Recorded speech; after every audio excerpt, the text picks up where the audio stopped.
Hello everyone, welcome to our YouTube channel Akanksha GSF. आज के इस वीडियो में हम लोग देखेंगे एसएसटी में हम लोग ज्योग्राफी देख रहे हैं क्लास 6 की। पूरी हम ज्योग्राफी कंप्लीट करेंगे, एनसीईआरटी की, और हिस्ट्री हम देख ही रहे हैं। पूरा 6 to 8 कंप्लीट करने के बाद हम पूरा प्रीवियस ईयर क्वेश्चन देखेंगे जो सीटेट में आए हुए हैं। अगर वीडियोस पसंद आए तो प्लीज़ वीडियो को लाइक करिएगा और कॉमेंट करके जरूर से बताइएगा वीडियो कैसा है। तो हमारे इस चैप्टर का नाम है पृथ्वी के प्रमुख परिमंडल। जैसे देखो, अब यहाँ से शुरू होता है। जैसा कि आप पहले अध्याय में पढ़ चुके हैं कि पृथ्वी एकमात्र ऐसा ग्रह है जहाँ जीवन है। देखो, ऐसा एकमात्र ग्रह है जहाँ पे जीवन संभव है, क्योंकि यहाँ पे दिन और रात दोनों होते हैं, ऑक्सीजन वगैरह सब कुछ है। मतलब जीने के लिए एकदम सही है व्यवस्था यहाँ पे। मानव यहाँ जीवित रह सकता है क्योंकि जीवन जीने के लिए आवश्यक तत्व यहाँ पे भूमि भी है, जल भी है, हवा भी है। ये सारे जो है हमारे किस पे मौजूद, हमारी पृथ्वी पे मौजूद हैं। पृथ्वी की सतह ऐसी है जिसमें पर्यावरण के 3 महत्वपूर्ण घटक आपस में मिलते हैं। देखो, पृथ्वी की सतह ऐसी है जिनमें पर्यावरण के 3 महत्वपूर्ण घटक जो है वो आपस में मिलते हैं। अब देखना है कौन कौन से, और ये दोनों एक दूसरे को प्रभावित भी करते हैं। क्या करते हैं? ये प्रभावित भी करते हैं एक दूसरे को।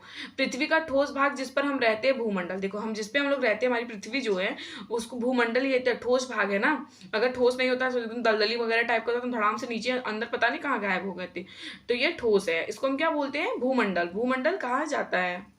अब आता है गैस की परतें। गैस की परतें जो पृथ्वी को चारों ओर से घेरती है उसे वायुमंडल कहा जाता है। गैस की मतलब ये मान लो ये पृथ्वी हो गई, और जो गैस की परतें हो गई, मान लो ये गैस हो गया हमारा, इसकी परतें जो पृथ्वी को चारों ओर से मतलब कि घेर रही है, ये क्या है? वायुमंडल कहा जाता है। जहाँ पे क्या है? ऑक्सीजन है, नाइट्रोजन है, कार्बन डाइऑक्साइड तथा दूसरी गैसें भी पाई जाती है। दूसरी गैसें में जैसे आर्गन वगैरह हो गई, ये सब पाई जाती हैं। ऑक्सीजन कितने 1% पाया जाता है? 21%। और वही नाइट्रोजन कितना पाया जाता है, और कार्बन डाइऑक्साइड? आप कमेंट बॉक्स में जरूर से बताइएगा कि कितना पाया जाता है। पृथ्वी के बहुत बड़े भाग पर जल पाया जाता है। पृथ्वी के बहुत बड़े भाग पे जल पाया जाता है, जिसे जलमंडल कहा जाता है। जिसको क्या हम लोग बोलते हैं? जलमंडल, क्योंकि यहाँ पे जल पाया जाता है। जल की देखो, जलमंडल में जल की सभी अवस्थाएं। देखो, जलमंडल जो है इसमें जल की सभी अवस्थाएं, जैसे बर्फ हो गया, जल हो गया, जलवाष्प, ये सभी सम्मिलित है। जीवमंडल एक सीमित क्षेत्र है। जीवमंडल जो है ये एक सीमित क्षेत्र है जहाँ स्थल, जल, हवा एक साथ मिलते हैं, जहाँ सभी प्रकार के जीवन पाए जाते हैं। देखो, अब आता है जीवमंडल। जीवमंडल जो आया है इसके अंदर सारे कुछ आते हैं। जैसे स्थल हो गया हमारा ये भूमंडल वाला, ये हमारा हवा वगैरह होगा वायुमंडल का, और ये हमारा जल हो गया जलमंडल। इसके अंदर के तीनों आते हैं, सभी प्रकार के जीवन पाए जाते हैं। भूमंडल देखते हैं। अब भूमंडल, हम पृथ्वी के ठोस भाग को भूमंडल कहा जाता है। यह भूपर्पट्टी की चट्टानों तथा मिट्टी की पतली परतों का बना होता है। पहली बात याद रखिएगा, भूमंडल किससे बना होता है? यह भूपर्पट्टी की चट्टानों तथा मिट्टी की पतली परतों से बना होता है, जिसमें जीवों के लिए पोषक तत्व पाए जाते हैं। जो जीव, जैसे हम लोग हो गए और सब लोग, जैसे अनाज वगैरह हो गया, जो जीव जंतु हो गए, उनके लिए पोषक तत्व तो पाए ही जाते हैं हमारे मिट्टी में। पृथ्वी की सतह को 2 प्रमुख भागों में बांटा जाता है। पृथ्वी की जो सतह होती है उसको 2 प्रमुख भागों में बांटा जाता है। बड़े स्थलीय भूभागों को महाद्वीपों के नाम से जाना जाता है। बड़े स्थलीय भूभागों को हम किस नाम से जानते हैं? महाद्वीपों के नाम से जाना जाता है। तथा बड़े जलाशयों को महासागरीय बेसिन के नाम से जाना जाता है। इसमें कंफ्यूज नहीं होना है।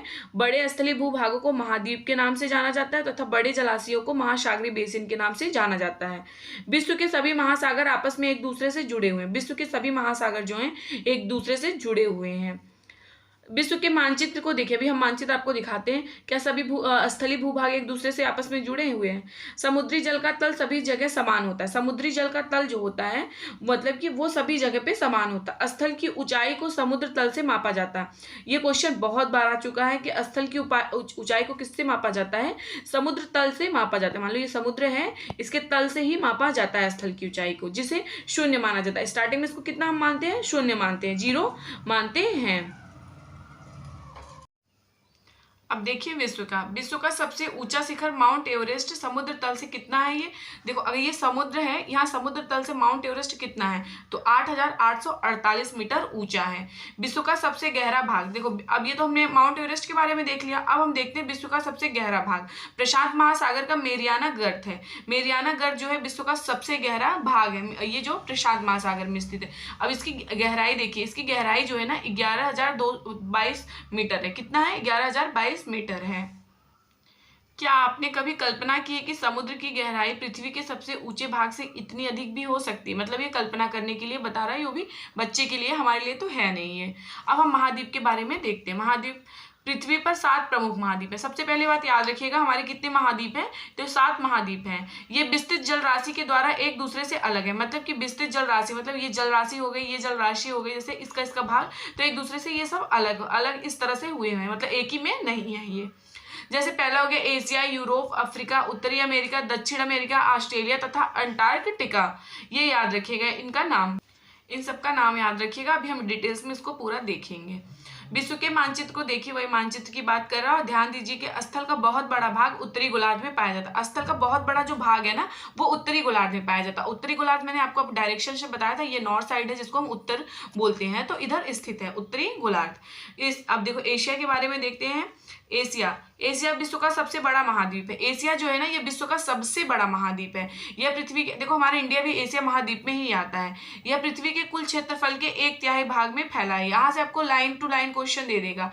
विश्व का सबसे बड़ा महाद्वीप कौन सा है? एशिया। और यह पृथ्वी के कुल क्षेत्रफल के 1/3 भाग में फैला हुआ है। यह महाद्वीप पूर्वी गोलार्ध में स्थित है। यह महाद्वीप जो है ना, ये पूर्वी गोलार्ध में स्थित है। कर्क रेखा इस महाद्वीप से होकर गुजरती है।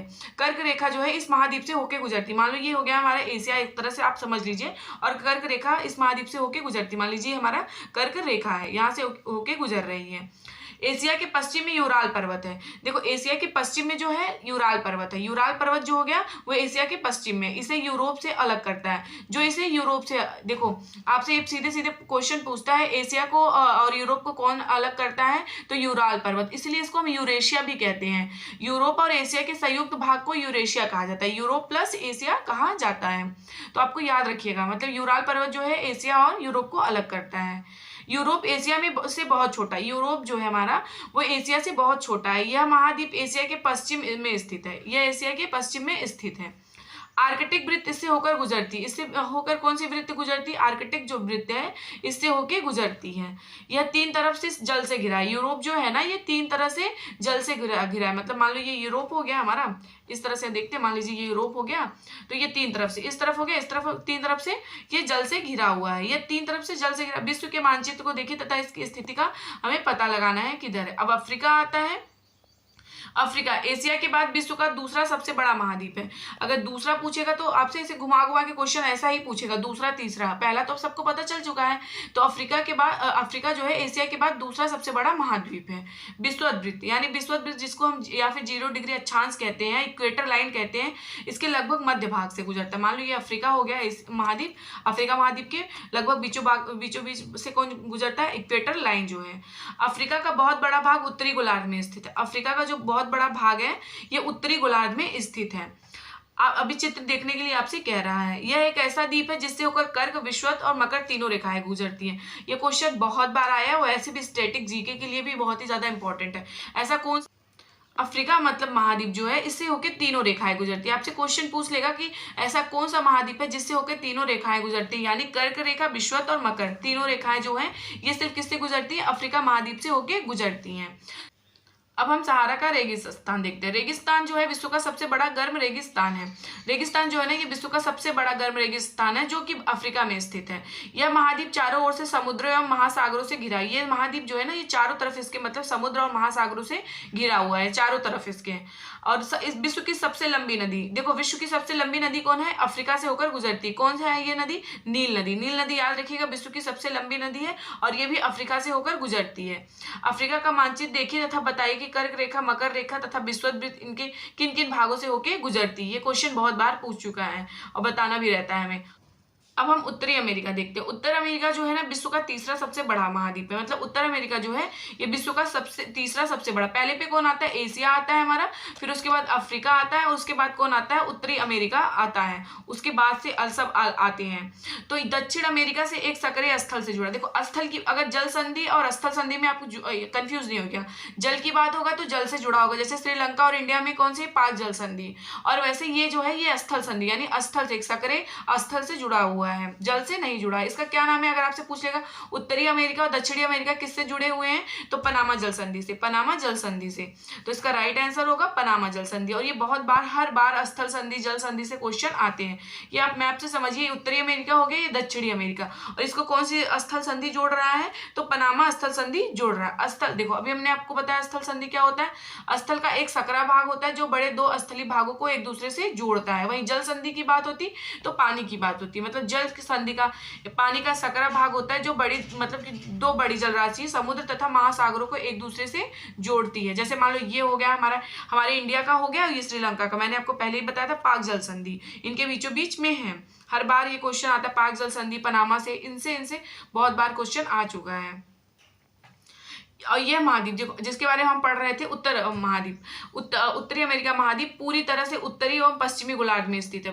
मतलब ये जो महाद्वीप है ना, ये पूरी तरह से उत्तरी एवं पश्चिमी गोलार्ध में स्थित है। यह महाद्वीप 3 महासागरों से घिरा है। ये महाद्वीप जो है उत्तरी अमेरिका, ये तीन महासागरों से घिरा हुआ है। इन महासागरों का नाम बताइए। क्या आप इन महासागरों का नाम बता सकते हैं? मतलब कि महासागर बताना है कि कौन कौन से महासागरों से ये घिरा हुआ है। दक्षिण अमेरिका का देखो, अब दक्षिणी अमेरिका होता है, उत्तरी के बाद आता है दक्षिणी अमेरिका। दक्षिणी अमेरिका का अधिकांश भाग दक्षिणी गोलार्ध में, इसके नाम से ही स्पष्ट हो रहा है। लेकिन उत्तरी अमेरिका जो है ना, ये उत्तर के साथ साथ पश्चिम में भी स्थित है। दक्षिण अमेरिका जो है, ये अधिकांश भाग इसका दक्षिणी गोलार्ध में स्थित है। इसके पूर्व एवं पश्चिम में कौन से 2 महासागर स्थित है, इसका पता लगाना है। विश्व की सबसे लंबी पर्वत श्रृंखला एंडीज इसके उत्तर से दक्षिण की ओर फैली हुई है। दक्षिण अमेरिका में ही विश्व की सबसे लंबी पर्वत श्रृंखला जो है एंडीज पर्वत, इसके उत्तर से लेकर दक्षिण, यानी उत्तर दक्षिण ये हो गया हमारा, ये नॉर्थ हो गया, ये साउथ, तो इसके इधर से लेके इधर तक फैली हुई एंडीज पर्वत की जो श्रृंखला है। दक्षिण अमेरिका में विश्व की सबसे बड़ी नदी अमेजन बहती है। देखो, सबसे लंबी नदी नील नदी और सबसे बड़ी नदी अमेजन नदी है, तो इसमें हमें कंफ्यूज नहीं होना है। तो दक्षिण अमेरिका में विश्व की सबसे बड़ी नदी अमेजन जो है वो बहती है। और अगर लंबी नदी नील नदी के बारे में पूछेगा तो वो अफ्रीका में बहती है। ऑस्ट्रेलिया का आप देखो, अब ऑस्ट्रेलिया के बारे में हमें बताना है। ऑस्ट्रेलिया विश्व का सबसे छोटा महाद्वीप है। ऑस्ट्रेलिया से बहुत बार क्वेश्चन आया था, इस बार भी आया था। ऑस्ट्रेलिया जो है विश्व का सबसे छोटा महाद्वीप है जो पूरी तरह से दक्षिणी गोलार्ध में स्थित है। दक्षिणी गोलार्ध में यानी इस डायरेक्शन में, हम देखो अब मैप पे देखेंगे तो इधर कहीं कोने में छोटा सा ऑस्ट्रेलिया जो है वो बना रहता है। तो ये पूरी तरह से दक्षिणी गोलार्ध में स्थित है और यह सबसे छोटा महाद्वीप है। यह चारों तरफ से महासागरों तथा समुद्रों से घिरा है। इसे द्वीपीय महाद्वीप कहते हैं। आपसे क्वेश्चन यही पूछता है कि ऐसा कौन सा सबसे छोटा महाद्वीप है जो चारों तरफ से समुद्रों और महासागरों से घिरा हुआ है और दक्षिणी गोलार्ध में है, और इसको द्वीपीय महाद्वीप कहते हैं। तो ये कौन है? हमारा ऑस्ट्रेलिया महाद्वीप। द्वीपीय महाद्वीप क्यों कहते हैं? क्योंकि ये चारों तरफ से महासागर तथा समुद्रों से घिरा हुआ है। और अंटार्कटिका, अब अंटार्कटिका के बारे में देखते हैं। एक बहुत बड़ा महाद्वीप है। ये जो है ना, ये एक बहुत बड़ा महाद्वीप है जो कि दक्षिणी गोलार्ध में स्थित है। कहाँ पे स्थित है? दक्षिणी गोलार्ध में स्थित है। दक्षिण ध्रुव इस महाद्वीप के मध्य में स्थित है। दक्षिण ध्रुव जो है इस महाद्वीप के मध्य में स्थित है। चूंकि यह दक्षिणी ध्रुव क्षेत्र में स्थित है, इसलिए यह हमेशा मोटी बर्फ की परतों से ढका रहता है। हमने देखा है, अब नीचे देखे रहते हैं ना, हमेशा जो है ये मोटी बर्फ की व्हाइट दिखता रहता है, वही है बर्फ का, उससे ढका रहता है। यहाँ किसी भी प्रकार का अस्थायी मानव निवास नहीं है। मतलब कि अस्थायी बस लोग शोध करने के लिए यहाँ पे जाते हैं, लेकिन कोई अस्थायी निवास नहीं है। मतलब यहाँ कोई रहता नहीं है, घर बना के रहते नहीं है। बहुत से देशों के शोध केंद्र यहाँ पे स्थित है। देखो, बहुत से जो अभी मैंने शोध के बारे में आपको बताया, तो जो भी एक्सपेरिमेंट करना होता है, डिस्कवरी करना होता है, तो बहुत सारे देशों के हैं। जैसे कि अपने भारत के भी शोध संस्थान यहाँ पे स्थित है। इनके नाम मैत्री और दक्षिण गंगोत्री है। ये क्वेश्चन कई बार आया है। भारत के जो शोध है कौन कौन से हैं? अंटार्कटिका में मैत्री और दक्षिण गंगोत्री हैं। अब हम जलमंडल के बारे में देखते हैं। भूमंडल हमने देख लिया उसको, अब हम जलमंडल।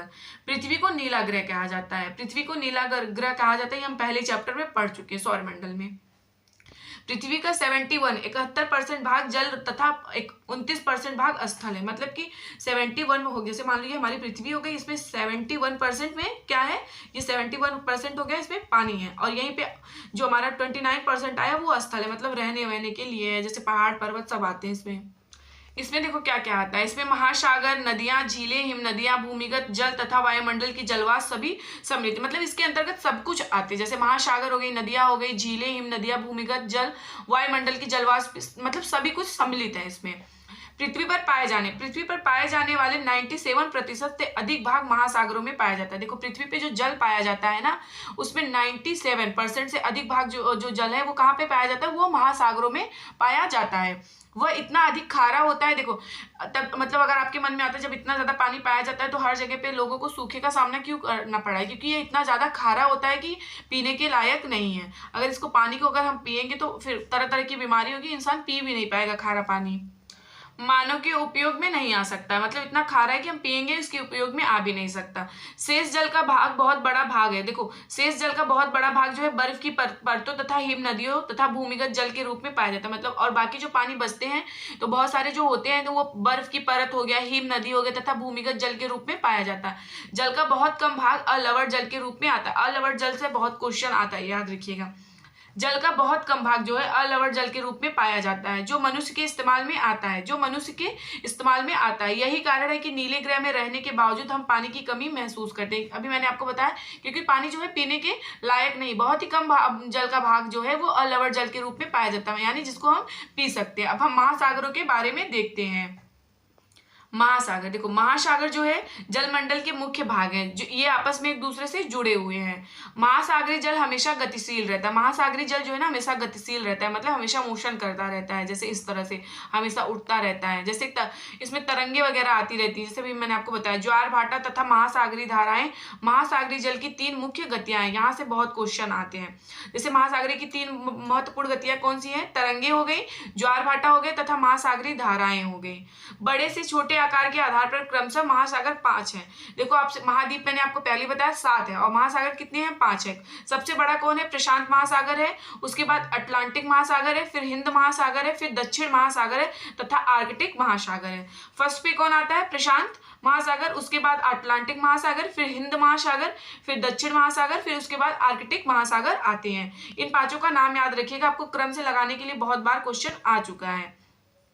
अब हम प्रशांत महासागर के बारे में देखते हैं। प्रशांत महासागर सबसे बड़ा महासागर है। यह पृथ्वी के 1/3 भाग पर फैला हुआ है।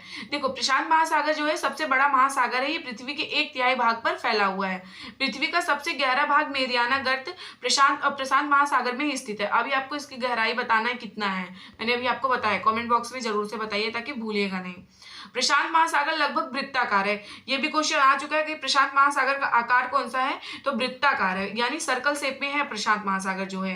एशिया, ऑस्ट्रेलिया, फिर आता है उसके बाद एशिया, ऑस्ट्रेलिया, उत्तरी दक्षिणी अमेरिका इसके चारों ओर स्थित है। देखो ये जो है ना प्रशांत महासागर हमारा, इसके चारों ओर कौन स्थित है? एशिया हो गया, ऑस्ट्रेलिया हो गया, उत्तर तथा दक्षिण अमेरिका इसके चारों ओर स्थित है। चित्र का पता लगा के बताना है कि ये कौन कौन से डायरेक्शन में, आप लोग बताइएगा मैप में देख के कौन कौन से डायरेक्शन में है।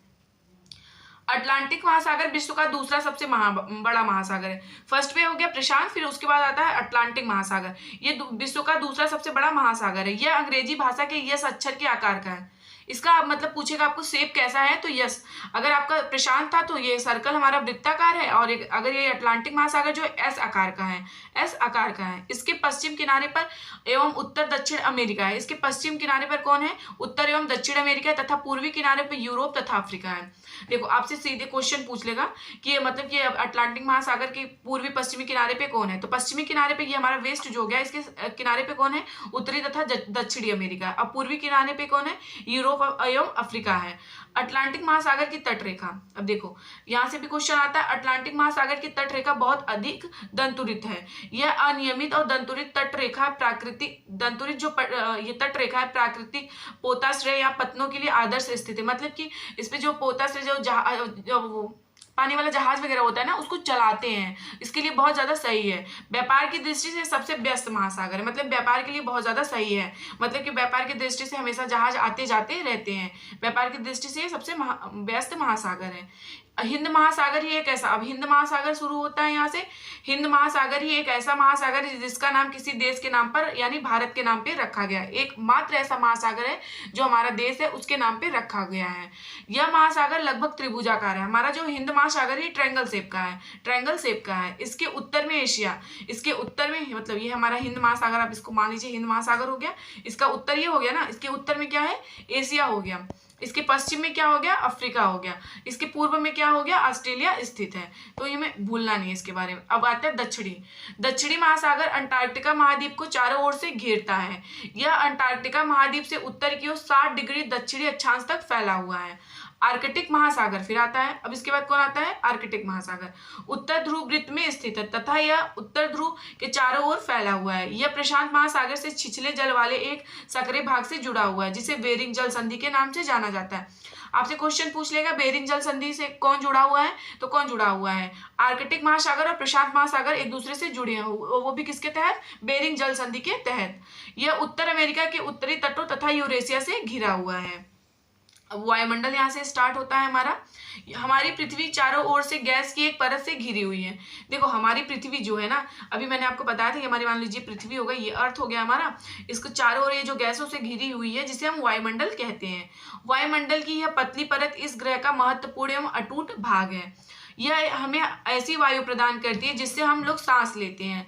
यह वायुमंडल हम लोगों को सूर्य की कुछ हानिकारक किरणों से बचाता है, जैसे सूर्य की पैरावैग्निक किरणों से हमें बचाता है, उससे मतलब कैंसर वगैरह और सारी जो बीमारी, स्किन कैंसर हो गया और सारी बीमारी स्किन में होती है, उससे ये हमारी रक्षा करती है वायुमंडल। और उसमें भी कौन है, ओजोन गैस जो है वो हमारी रक्षा करती है।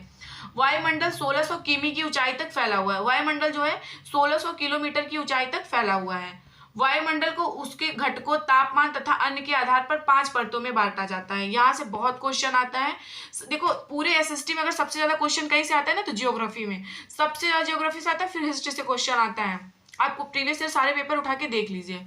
तो ये पांच इसके भाग जो है वो बांटे गए हुए हैं। देखो इन परतों की पृथ्वी से, देखो मान लीजिए हमारी पृथ्वी हो गई, यहाँ से स्टार्ट होता है इसकी शेप, यहाँ से स्टार्ट हो रहा है।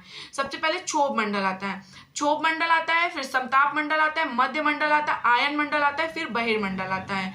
ये 5 इसके पार्ट है वायुमंडल के हमारे।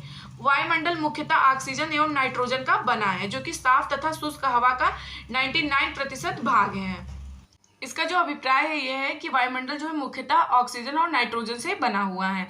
आयतन के अनुसार नाइट्रोजन 78% होता है। देखो आयतन के अनुसार मतलब कि इस वायुमंडल में सबसे ज्यादा जो गैस है वो नाइट्रोजन है, वो कितना है 78%। वही ऑक्सीजन जो है 21% तथा दूसरी गैसें जैसे हो गई कार्बन डाइऑक्साइड, ऑर्गन, ये सारी जो है 1% है, मात्र 1% है। ऑक्सीजन सांस लेने के लिए आवश्यक है। ऑक्सीजन जो है बिना ऑक्सीजन के तो हम लोग सांस ले नहीं सकते हैं, जबकि नाइट्रोजन प्राणियों की वृद्धि के लिए आवश्यक है। कार्बन डाइऑक्साइड यद्यपि बहुत कम मात्रा में है, लेकिन यह पृथ्वी के द्वारा छोड़ी गई ऊष्मा को अवशोषित करती है, जिससे पृथ्वी गर्म रहती है, जिससे हमारी पृथ्वी जो है गर्म रहती है और दिन पे दिन गर्मी बढ़ती ही जा रही है। ये और जो हमारे ग्लेशियर वगैरह वो पिघलते जा रहे हैं। यह पौधे की वृद्धि के लिए भी आवश्यक है। ये जो पौधा होता है ना, उसकी वृद्धि के लिए आवश्यक है कार्बन डाइऑक्साइड। ऊंचाई के साथ वायुमंडल के घनत्व में भिन्नता आती है। यह घनत्व तो समुद्री तल पर सबसे अधिक होता है तथा जैसे जैसे हम ऊपर की ओर जाते हैं यह तेजी के साथ घटता जाता है। आप जानते हैं कि पहाड़ों पर पर्वतारोहियों को हवा के घनत्व में कमी होने के कारण सांस लेने की कठिनाई होती है। जैसे जैसे देखो पर्वत हो गया, लोग जो जाते हैं चढ़ने के लिए, वो लोग क्या करते हैं, ऊंचाई पे चढ़ते हैं, अपने साथ वो ऑक्सीजन की जो सिलेंडर होती है ना उसको लेके जाते हैं। जैसे जैसे हम ऊपर की ओर जाते हैं तापमान घटता जाता है। वायुमंडल पृथ्वी पर दबाव डालता है। वायुमंडल जो होता है पृथ्वी पर दबाव डालता है, क्योंकि जैसे जैसे हम ऊपर जाते हैं और तापमान जो होता है वो घटता जाता है। यह एक स्थान से दूसरे स्थान पर अलग होता है। यह एक स्थान से दूसरे स्थान पे अलग होता है। कुछ क्षेत्रों में हमें अधिक दाब महसूस होता है, जबकि कुछ क्षेत्रों में कम। वायु उच्च दाब से निम्न दाब की ओर बहती है। वायु देखो यहाँ से क्वेश्चन कई बार पूछ चुका है कि वायु किस कैसे कैसे बहती है, उच्च दाब से निम्न दाब की ओर, उच्च दाब से निम्न दाब की ओर। गतिशील वायु को पवन कहा जाता है। गतिशील वायु को जो गति करती रहती है उसको हम क्या कहते हैं, पवन। अब हमारे यहाँ से होता है जीवमंडल। देखो वायुमंडल के जो 5 भाग थे ना, वहां से बहुत क्वेश्चन आता है, जैसे समताप मंडल वगैरह। नेक्स्ट चैप्टर में उसी के बारे में हमें पढ़ना है। जीवमंडल स्थल, जल तथा हवा के बीच एक सीमित भाग है। यह वह भाग है जहाँ जीवन मौजूद है। यहाँ जीवों की बहुत सी प्रजातियां हैं जो कि सूक्ष्म जीव तथा बैक्टीरिया से लेकर बड़े स्तनधारियों के आकार में पाई जाती हैं। मनुष्य सहित सभी प्राणी जीवित रहने के लिए एक दूसरे से तथा जीवमंडल से जुड़े हुए हैं। मतलब कि मनुष्य सहित बहुत सारे जैसे जीव जंतु हो गए, सब लोग एक दूसरे से जुड़े हुए हैं। ये किसमें आते हैं, जीवमंडल में आते हैं। जीवमंडल के प्राणियों को मुख्यतः 2 भागों में, जीवमंडल के जो भाग है मुख्यतः 2 भागों में बांटा गया, जंतु जगत एवं पादप जगत में विभक्त किया गया। कौन कौन से 2 हैं, जंतु जगत और पादप जगत में। पृथ्वी की ये तीनों परिमंडल आपस में पारस्परिक क्रिया करते हैं। पृथ्वी की ये जो तीनों मंडल है ना, ये अभी किसके किसके बारे में हमने देखा है, भूमंडल, जलमंडल, वायुमंडल, तीनों आपस में मतलब कि मिलते रहते हैं और आपस में पारस्परिक क्रिया करते हैं तथा एक दूसरे को किसी न किसी रूप में प्रभावित करते हैं, किसी न किसी रूप में एक दूसरे को प्रभावित करते हैं। उदाहरण के लिए लकड़ी तथा खेती के लिए वन को काटा जाए तो इससे ढलुआ भाग पर मिट्टी का कटाव तेजी से होने लगता है। इसी प्रकार जो प्राकृतिक आपदाएं जैसे हो गया भूकंप से पृथ्वी की सतह में परिवर्तन हो जाता है। हाल ही में सुनामी के कारण अंडमान निकोबार द्वीप समूह का कुछ भाग पानी में डूब गया। झीलों तथा नदियों में दूषित पदार्थों के प्रभावित होने से उनका जल मानव के इस्तेमाल के लायक नहीं रह जाता है। यह जल दूसरे जीवों को भी नुकसान पहुंचाता है। अगर जल खराब हो जाता है तो बहुत ज्यादा नुकसान पहुंचाता है, मतलब कि उस एरिया में ही बहुत सारी बीमारियां फैलने लगती लोगों में अगर वही पानी पिएंगे तो। उद्योग तथा तापीय विद्युत संयंत्रों तथा गाड़ियों का उत्सर्जी पदार्थ वायु को प्रदूषित करता है। कार्बन डाइऑक्साइड वायु का एक महत्वपूर्ण घटक है, लेकिन कार्बन डाइऑक्साइड की मात्रा में वृद्धि के कारण पृथ्वी के तापमान में वृद्धि हो रही, इसे भूमंडलीय तापन कहा जाता है। इसलिए भूमंडल, वायुमंडल तथा जलमंडल के बीच के प्राकृतिक संतुलन को बनाए रखने के लिए पृथ्वी के संसाधनों को सीमित उपयोग करना है। बहुत ज्यादा मतलब उसका ऐसा नहीं, बहुत लोग बहुत सारे जैसे पानी चलता हुआ छोड़ देते हैं, बहुत सारी चीजों का दुरुपयोग करते हैं। तो हमें ऐसा उपयोग करना है कि सीमित उपयोग करें और उसको बचा के रखें फ्यूचर के लिए। तो फिर हमारा ये चैप्टर समाप्त होता है। तो वीडियो लाइक करिएगा, अगर पसंद आए कमेंट करिएगा। एसएसटी के नोट्स के लिए आप कमेंट बॉक्स में जरूर से बताइएगा, फिर मैं आपको नंबर शेयर करूंगी। एसएसटी का नोट जो है ये 21 रुपए का है पूरा। इसमें पूरे क्वेश्चन चैप्टर वाइज क्वेश्चन भी दिए रहेंगे और पूरा नोट्स भी रहेगा। बाकी एनसीईआरटी मैं आपको करा ही रही हूँ, तो आप पूरा उसको देखिएगा। एसएसटी में आपके बहुत अच्छे मार्क्स आ जाएंगे। तो वीडियो को जरूर लाइक करिएगा, चैनल को शेयर सब्सक्राइब करिएगा। Thank you.